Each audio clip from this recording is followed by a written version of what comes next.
राधे राधे दोस्तों, आज है 41वां दिन और सुबह की ड्यूटी होने के कारण सुबह 3:15 पर मैं ड्यूटी के लिए निकल गया। और शाम को आज टेम्परेचर ज़्यादा होने के कारण शाम को सूरज अस्त होने के बाद ये एक्सरसाइज कर रहा हूँ। तो मैं आज आपको बता रहा हूँ गीता के अध्याय 2 श्लोक 47। कर्मण्येवाधिकारस्ते मा फलेषु कदाचन माँ कर्म फल हेतु भूमा ते संगम अस्तो अकर्मणि। तेरा कर्म करने में ही अधिकार है, उसके फलों में कभी नहीं। इसीलिए तू कर्मों का फल का हेतु मत हो तथा तेरी कर्म न करने में आसक्ति न हो।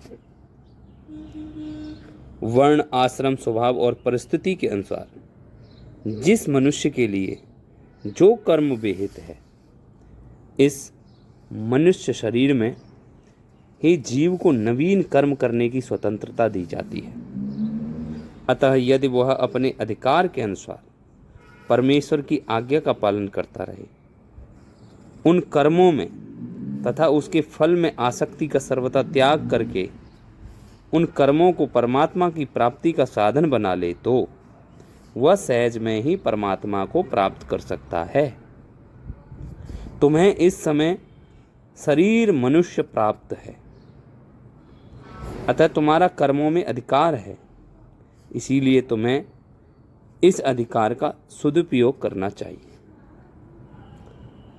हमें जो शरीर प्राप्त है, कहने का अर्थ है आप जिस चीज को भी पाना चाहते हैं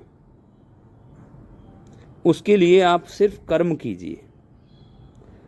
उसे करने का रास्ता क्या है, उसे करने का तरीका क्या है, उस तरीके के रास्ते पर चलें।